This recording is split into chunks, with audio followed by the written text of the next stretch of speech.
रामू डूंगरपुर गांव में अपनी पत्नी कमला के साथ रहता था। रामू बहुत अच्छा कारीगर था। वो पास के जंगल से बांस काट कर लाता और अपनी पत्नी कमला के साथ मिलकर बांस की बड़ी ही खूबसूरत चीज़ें बनाया करता था, जैसे कि बांस के खिलौने, बांस का फर्नीचर, बांस की कुर्सियाँ, और उन्हें पास के शहर में जाकर दुकान में बेच दिया करता था। उसके बनाए बांस के खिलौने और फर्नीचर की सभी तारीफ किया करते थे। अरे आओ फिर रामू, आज क्या लाए हो? सेठ जी, आज मैं बांस की कुर्सियाँ और मेज लाया हूँ। अरे भाई, तुम्हारा वो बांस का बना हुआ सोफा बहुत चल रहा है आजकल मार्केट में। अगली बार तुम सोफा बना कर लाना, बहुत डिमांड है उसकी। ठीक है सेठ जी। वो सेठ जी कुछ पैसे, हाँ, तुम पैसों की फिक्र मत करो, मैं तुम्हारे बैंक में डाल दूंगा। और ये लो, कुछ पैसे रख लो खर्चे पानी के लिए। अरे कमला, कहाँ हो? देखो मैं तुम्हारे लिए शहर से क्या लाया हूँ, ये नई साड़ी, ये गहने। अजी, आज क्या हमारी लॉटरी लगी है? अरे नहीं कमला, लॉटरी नहीं, आज सेठ जी ने इनाम दिया है हमें। मैं कहती हूँ कुछ पैसे बुरे वक्त के लिए भी बचा कर रखो जी। हाँ, ठीक है कमला, मैं बचा रहा हूँ, लेकिन अभी तो तुम्हें मिठाई खाओ और नई साड़ी पहनो। रामू और कमला बहुत खुश थे, सब कुछ सही चल रहा था। लेकिन अचानक फैली महामारी के कारण दुकानें बंद होने लगी, बाजार बंद होने लगे और लोगों ने खरीदारी करना कम कर दिया। इसकी वजह से रामू और उसकी बीवी का काम भी कम हो गया। वे दोनों भी अपने गांव में ही बंद कर रह गए और धीरे धीरे उनकी जमा पूंजी खत्म होने लगी। एक दिन जब दोनों पति पत्नी अपने आंगन में बैठे हुए थे, तभी उन्हें बाहर लोगों के लड़ने की आवाज़ें सुनाई देने लगी। रामू ने जब बाहर जाकर देखा तो पानी के हैंडपंप के पास कुछ लोग झगड़ रहे थे। वे लोग गांव के सरपंच से शिकायत कर रहे थे। सरपंच जी देखिए, फिर से पानी गंदा आने लगा, ऐसा कब तक चलेगा? हाँ सरपंच जी, कुछ कीजिए। शांत हो जाओ भाइयों, मैं इस समस्या का कोई उपाय ढूंढता हूँ। रामू ने जब बाहर जाकर बात जाननी चाही तो उसे पता चला कि गांव के जितने भी हैंडपंप हैं उनकी सारी पाइपें गल चुकी हैं और सभी में गंदा पानी आ रहा है। और सरपंच ने बताया कि वे पानी की पाइपें बदल बदल कर परेशान हो चुके हैं। कुछ ही समय में लोहे की पाइपें जंग लगकर गल जाती हैं। सरपंच की बात सुनकर रामू को एक आइडिया आया और रामू ने गांव वालों के आगे बांस का हैंडपंप बनाने का प्रस्ताव रखा और उसमें पाइपें भी बांस की लगाने के लिए कहा।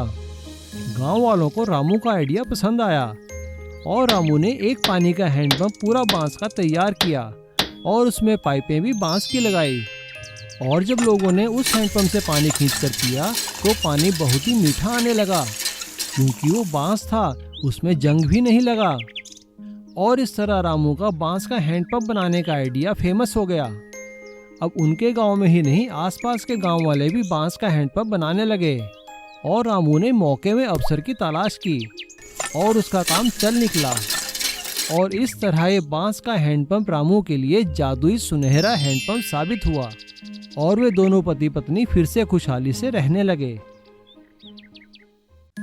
सुंदरनगर में अमित नाम का एक लड़का रहता था, लेकिन मैकेनिकल इंजीनियर होने के बाद भी उसे कोई काम नहीं मिला।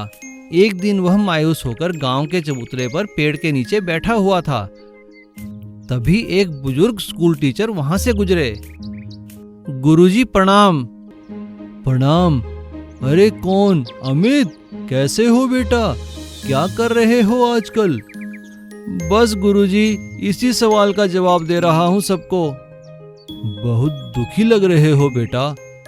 हाँ गुरुजी, इतनी पढ़ाई लिखाई करने के बाद भी कोई काम नहीं मिला। बेटा, तुम तो होशियार हो, मेहनती हो, कुछ भी काम कर लो। कल से तुम मेरे बेटे की मोटर वर्कशॉप में आ जाओ। अमित अगले ही दिन से गुरुजी के बेटे विक्रम की मोटर वर्कशॉप में काम करने लगता है। वह काम में इतना निपुण होता है कि किसी भी गाड़ी को देखते ही देखते ठीक कर देता है। एक दिन खाली बैठे बैठे उसके मन में कुछ नया करने का विचार आया, तो उसने विक्रम से कहा, विक्रम भाई, क्या मैं वर्कशॉप में पड़ा पुराना सामान इस्तेमाल कर सकता हूँ? हाँ, क्यों नहीं, बिल्कुल कर सकते हो। अमित अगले ही दिन से काम के साथ साथ खाली समय में अपना आविष्कार करने में लग जाता है। वह एक वैन की फ्रेम पर एक बड़ा इंजन रखकर उसमें गियर बॉक्स फिट कर देता है और उसमें बड़े और पतले टायर लगाता है। कुछ ही दिनों में वह एक ऐसी गाड़ी तैयार करता है जो दिखने में तो वैन जैसी लगती थी, लेकिन उसकी ऊंचाई काफी थी। वह गाड़ी इतनी ताकतवर थी कि किसी भी तरह के उबड़ खाबड़ रास्ते पर बड़े आराम से चलती थी। अमित और विक्रम जब अपनी गाड़ी लेकर सड़क पर निकले तो सभी लोग उसे देखकर हैरान हो गए। तभी गांव के चौराहे पर पुलिस वालों ने उनकी गाड़ी को रोककर कहा, ऐसा नमूना लेकर निकलोगे तो तुम किसी को मार डालोगे, दोबारा इसे सड़क पर लेकर मत आना। कुछ दिनों बाद गांव में बहुत तेज बारिश होती है और पूरे गांव में पानी भर जाता है।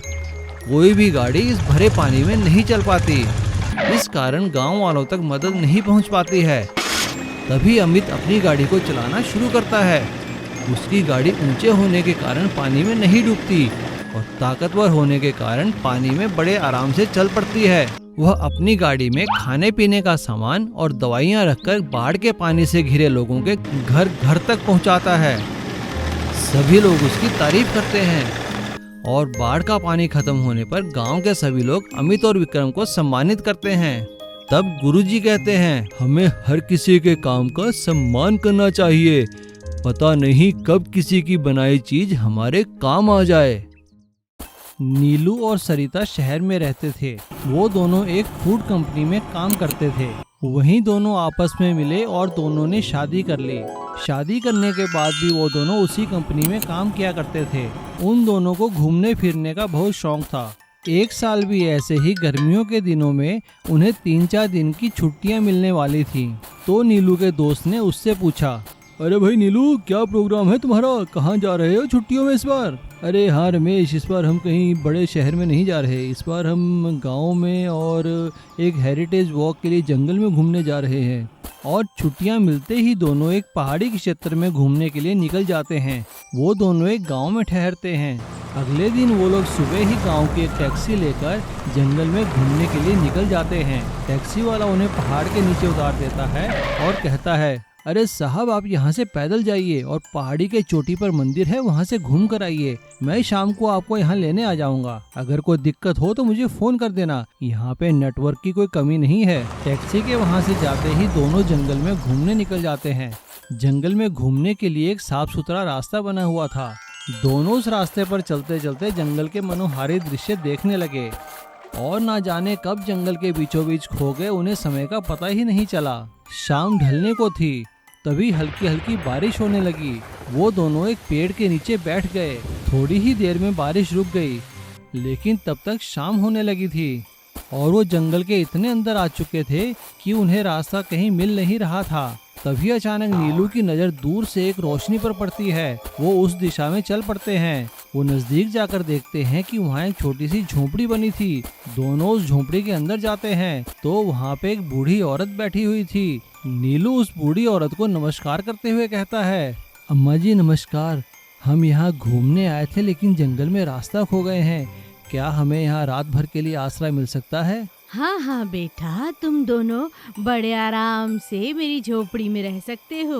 वो बूढ़ी औरत उन लोगों के लिए झोपड़ी के कोने में बिस्तर लगा देती है। तभी सरिता उस बूढ़ी औरत से कहती है, अम्मा बुरा न माने तो बहुत भूख लगी है, क्या कुछ खाने में है? अरे अरे बेटा, इसमें बुरा मानने की क्या बात है। अगर तुम मटन खाते हो तो आज पत्थर पर मैंने मटन पकाया है, आओ खा लो। बूढ़ी औरत की बात सुनकर दोनों खुश हो जाते हैं और मटन का नाम सुनकर तो दोनों की भूख और बढ़ जाती है। तभी बूढ़ी औरत ने चूल्हे के पास पड़ा एक बड़ा सा पत्थर उठाया। पत्थर के नीचे एक और पत्थर था और उसके अंदर मटन पक रहा था। बूढ़ी औरत ने उन्हें पत्थर पर पकाया हुआ मटन खिलाया। वो मटन दोनों को बहुत ही स्वाद लगा। अगली सुबह जब दोनों वहां से जाने लगे तो नीलू ने जाते जाते उस बूढ़ी औरत से पत्थर पर मटन पकाने की रेसिपी सीख ली। नीलू और सरिता ने पत्थर पर मटन पकाने की रेसिपी के बारे में अपनी फूड कंपनी को बताया और उनकी फूड कंपनी ने पत्थर पर मटन को अपनी रेसिपी में रखा, जिससे उनकी बिक्री और बढ़ गई और उस बिक्री में से कुछ हिस्सा नीलू और सरिता को भी मिलने लगा और पत्थर पर मटन पकाने की रेसिपी के कारण दोनों की अच्छी आमदनी होने लगी। और अब दोनों जब भी मौका मिलता उस जंगल में आकर उस बूढ़ी औरत को जरूर मिलते और उनसे पत्थर पर और स्वादिष्ट चीजें बनाने की रेसिपी सीखते। शहर के पागल खाने से एक दिन एक पागल को दूसरे पागल खाने बदली करने के लिए भेजा गया। पागल का नाम था गोपी। गोपी पागल होने से पहले एक ड्राइवर था। रास्ते में एम्बुलेंस रोककर एम्बुलेंस का ड्राइवर चाय पीने उतरा। देखो यहीं रहना, मैं अभी आया। जी साहब, पर हम मेला देखने जाएंगे ना, मुझे झूला झुलाओगे ना? हाँ हाँ, अभी मेले का टिकट लेकर आता हूँ। गोपी ने कुछ देर ड्राइवर का इंतजार किया और गाड़ी को लेकर वहां से चल पड़ा। अरे अरे रोको, कोई रोको उसे, उसमें पागल ड्राइवर है, रोको रोको। गोपी को रास्ते में एक शादी होती नजर आई। अरे वाह, यहाँ तो मेला लगता है, मेला, चलो चलो अंदर चल के देखता हूँ। गोपी अंदर चला गया। उसने जी भर कर खाना खाया और एक बस की ड्राइविंग सीट पर आकर बैठ गया। बाराती उसी बस में आकर बैठ गए। गोपी ने बस चला दी और सबको उतारकर बस को एक जगह लाकर खड़ा कर दिया।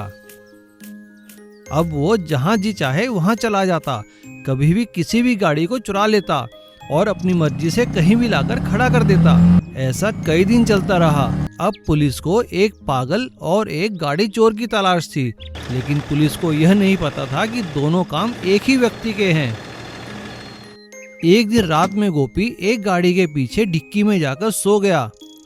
वो गाड़ी एक बहुत बड़े डॉन की थी, जिसे पकड़ने के लिए 2 लाख का इनाम था। रात में डॉन एक सोने की डील करने दूसरे डॉन को मिलने पहुंचा। डील होते ही सारा सोना गाड़ी में रख दिया गया और वह उस डॉन के पास अगली डील की बात करने चला गया। तभी उसे वहां अपना ड्राइवर दिखा।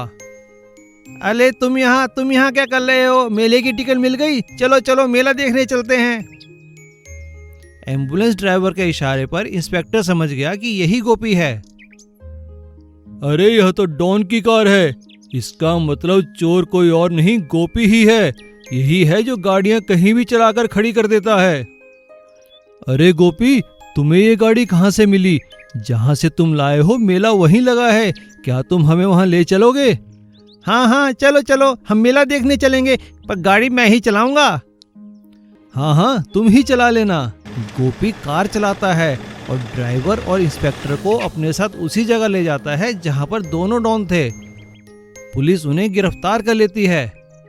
गोपी को 2 लाख रुपए का इनाम मिल जाता है, जिससे उसका इलाज एक अच्छे हॉस्पिटल में किया जाता है। कुछ ही दिनों में वह बिल्कुल ठीक हो जाता है। फिर उसे एक ऑटो इनाम के रूप में दिया जाता है और उसकी जिंदगी बेहतर हो जाती है। बिरयानी की खुशबू। एक गांव में एक छोटा सा परिवार रहता था। उस परिवार का मुखिया राजेंद्र था। राजेंद्र का एक बेटा और बहू थे। बेटा तो बहुत नालायक था, पर बहू बहुत ही समझदार थी। राजेंद्र एक चाय और समोसे का ठेला लगाता था और अपना घर चलाता था। उसका बेटा लल्लन तो बस इधर उधर घूमता ही रहता था। बेटा, अब मैं बूढ़ा हो गया हूँ, अब सारा दिन अपने ठेले पर काम नहीं कर सकता। तुम अब शादीशुदा हो, तुम्हें मेरे व्यापार में अपना साथ देना चाहिए। नहीं पिताजी, मुझसे यह नहीं होगा, मैं तो सारा दिन एक जगह खड़ा नहीं रह सकता। मैं कल से आपके साथ ठेले पर जाऊंगी, आपकी मदद भी करूंगी। पर बेटा। मना मत कीजिए पिताजी, मुझे अपने साथ ले जाना मत भूलिए, मैं भी आपके बेटे की तरह हूँ। ठीक है बेटा, तुम कल मेरे साथ चलना। अगले दिन लल्लन की पत्नी ने सुबह सुबह उठकर थोड़ी बिरयानी बना ली और अपने ससुर के साथ चल दी। ये मेरी बहू है, आज से ये मेरी मदद करेगी, आपको गरम गरम समोसे खिलाएगी, ये बहुत गुणी है। राजेंद्र, आज मुझे बहुत भूख लगी है, क्या और कुछ भी है खाने को? वैसे कहीं से बिरयानी की खुशबू आ रही है। मैं थोड़ी बिरयानी लाई हूँ, क्या आप वो खाना पसंद करेंगे? हाँ हाँ खिलाओ। अरे वाह, बहुत स्वादिष्ट बनी है, रोज लाया करो, इसे खाने के लिए तो लाइन लग जाएगी। बेटी, ये काम अच्छा है, क्या कहती हो? हाँ पिताजी, इससे हमारी कमाई दुगनी हो जाएगी, कल से मैं ज्यादा बिरयानी बनाकर लाऊंगी। कुछ ही दिनों में उनका बिरयानी का कारोबार इतना बढ़ गया कि उन्होंने एक दुकान ले ली और उसे होटल बना लिया। पिताजी, आप दोनों ने इतनी मेहनत करके होटल बना लिया है, अब मैं भी इधर उधर घूमकर थक गया हूँ। आप कहें तो मैं आपके साथ मिलकर बिरयानी और चाय समोसे बेचूं। हाँ बेटा, बहू ने तो इस काम को इतना बढ़ा दिया कि अब हमें और लोग चाहिए जो हमारी मदद करें। अगर तुम भी हमारा साथ दोगे तो बहुत बढ़िया होगा। सीख, कोई भी काम छोटा या बड़ा नहीं होता। अगर मेहनत किया जाए तो छोटा काम भी बड़ा हो सकता है।